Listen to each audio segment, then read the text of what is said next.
Bienvenue dans cette nouvelle capsule connectée à la fréquence du ciel. C'est une joie pour moi, bien-aimé, de te retrouver à nouveau aujourd'hui pour parler autour de la parole de Dieu, pour méditer ensemble la parole de Dieu. Et oui, c'est l'objectif que le Seigneur a mis sur mon cœur, méditer avec toi, que nous puissions plonger nos regards dans la parole de Dieu et découvrir notre Seigneur à travers ces quelques minutes de méditation et de réflexion. Et je prie, ma prière pour toi, et je crois que c'est la volonté de Dieu pour chacun d'entre nous, c'est que nos yeux s'ouvrent, c'est que nous puissions voir Jésus, c'est que nous puissions contempler le visage et le cœur de Dieu derrière les Écritures. Et qu'alors que nous méditons sur ces passages, que nous partageons autour de la grâce de Dieu, de l'amour de Dieu, de la grandeur de Dieu, alors que nous passons en revue ces témoignages de la Bible, bien aimé, que nos cœurs s'embrassent, que nous devenions des passionnés de Dieu, que nous soyons de celles et de ceux qui expérimentent la réalité de Dieu. Amen. Amen. Alors aujourd'hui, nous continuons sur ce témoignage de Paul et Silas. Et bien aimé, je t'encourage à méditer sur la parole de Dieu dans ton lieu secret. Alléluia, de méditer sur les témoignages bibliques. C'est vrai, il y a plein de témoignages en ligne, de témoignages d'aujourd'hui. Mais combien précieux sont ces témoignages inscrits dans la Bible sur lesquels Dieu a voulu braquer ses projecteurs pour qu'à travers ces histoires, nous puissions découvrir son cœur, ses dispositions envers nous. Alors prends l'habitude de méditer sur des témoignages bibliques et cela va fortifier ta foi, te faire grandir en espérance et cela t'aidera à être enraciné dans l'amour de Dieu. Amen. Alors bien-aimé, comme tu le sais, en ce moment nous méditons sur cet excellent témoignage de Paul et de Silas dans Actes 16 du verset 6 à 40, au moment le plus sombre de leur captivité, alors qu'ils étaient blessés, qu'ils étaient en prison et limités et qu'ils avaient subi une injustice. Paul et Silas ont choisi de focaliser leur attention sur Dieu. Ils se sont confiés de tout leur cœur au Seigneur et ont commencé à louer et à prier, bien-aimés. Et leurs louanges et leurs prières ont déclenché des manifestations surnaturelles spectaculaires. Et je t'invite à regarder dans Actes 16, versets 25 à 26, où il est dit « Tout à coup, il se fit un grand tremblement de terre, en sorte que les fondements de la prison furent ébranlés.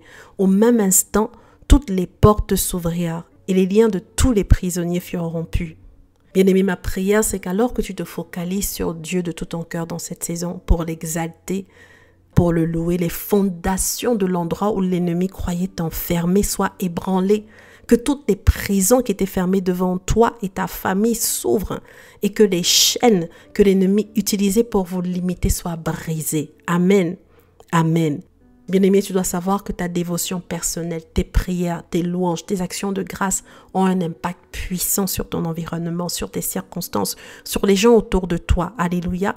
Et Dieu récompense ceux qui le cherchent. N'en doute jamais, bien-aimé. Alléluia. Qu'importe les défis que tu rencontres, réalise que ton Dieu est vivant et qu'il est le rémunérateur de ceux qui le cherchent. Alléluia. Alors dans Actes 16, versets 27 à 28, il est dit: suite à ce tremblement de terre, donc le geôlier se réveilla. Et lorsqu'il vit les portes de la prison ouvertes, il tira son épée et allait se tuer, pensant que les prisonniers s'étaient enfuis. Mais Paul cria d'une voix forte: « Ne te fais point de mal, nous sommes tous ici. » Amen. Bien-aimé, j'aimerais que tu rentres dans l'histoire comme si toi aussi tu étais dans la scène. Alléluia. Quand les portes de la prison se sont ouvertes et que les chaînes sont tombées, Paul et Silas, bien-aimés, ont eu l'opportunité de s'enfuir. Mais ils sont restés en prison.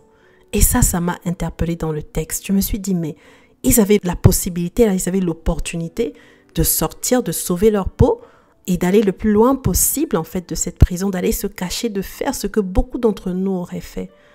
Mais ils sont restés en prison. Est-ce que ça révèle, bien-aimés? C'est que Paul et Silas ne cherchaient pas nécessairement à être libérés. Ils ne louaient pas Dieu pour que Dieu les sorte de prison, mais ils louaient Dieu parce qu'ils avaient compris qui Dieu est pour eux. Ils avaient compris la grâce et l'amour de Dieu pour eux et qu'ils avaient réalisé que ce soit en prison, que ce soit en dehors de la prison, la nature, l'amour de Dieu envers eux ne change pas. Bien-aimé, j'ai envie de te dire que quelle que soit la situation que tu vis, que ce soit dans des difficultés ou pas, l'amour de Dieu envers toi ne change pas. La Bible dit que Dieu démontre son amour envers toi par le fait que Jésus-Christ est mort pour toi pendant que tu étais encore pécheur. Dieu a manifesté son amour envers toi et moi avant même que nous ne venions sur la terre des vivants. Dieu nous aime, c'est un fait, c'est une réalité. C'est comme ça. Alléluia. Alors, quelle que soit ta situation, quel que soit ce par quoi tu passes maintenant dans ton couple, dans tes relations, dans ta santé, bien-aimé, souviens-toi que tu es aimé de Dieu et que la preuve de cet amour, c'est que Christ est mort pour toi et ce Jésus-Christ est ressuscité aujourd'hui et il intercède pour toi. Alléluia. Alors, Paul et Silas avaient cette conscience qu'ils sont aimés de Dieu. Voilà pourquoi ils ont été capables de focaliser leur cœur sur Dieu dans cette saison difficile. C'était de vrais passionnés de Dieu. Ils recherchaient le cœur et la volonté de Dieu dans la situation et pas à sauver leur peau en tant que tel. Beaucoup d'entre nous louons Dieu et prions Dieu de manière transactionnelle, bien-aimés. On ne s'approche de lui que quand on a des problèmes. On loue, on prie, on donne, on sert à l'église pour que Dieu nous apporte des solutions, pour qu'il résolve nos problèmes. Et c'est comme si Dieu était un distributeur automatique en fait, dans lequel on met des pièces, on met quelques pièces. On met un peu de louange, on met un peu de prière, on met un peu de jeûne. Puis on s'attend à ce que la solution tombe miraculeusement. Et on devient amer et frustré spirituellement quand rien ne se passe. Bien-aimé, Dieu n'est pas un marchand de miracles. Il n'a pas besoin de flatterie, de belles paroles sur nos lèvres quand nos cœurs sont éloignés de lui. Dieu ne recherche pas des flatteurs bien-aimés. Il recherche des adorateurs. Il recherche des hommes et des femmes dont le cœur est tout entier à lui. Des hommes et des femmes consacrés à lui, qui prient, qui louent, qui jeûnent, qui donnent, qui servent, pas parce qu'ils cherchent à obtenir quelque chose de Dieu, mais parce qu'adorer Dieu fait partie de leur nature et de leur identité, et parce que Dieu mérite leur dévotion. Alléluia. Bien-aimés en Christ, Dieu a fait de nous des adorateurs. Amen. Et les adorateurs sont ces personnes que Dieu va récompenser en leur donnant sa présence, cette présence glorieuse de Dieu qui ouvre des portes, qui brise des chaînes, qui transforme les circonstances. La Bible dit que Dieu cherche les adorateurs. La présence de Dieu localise les adorateurs.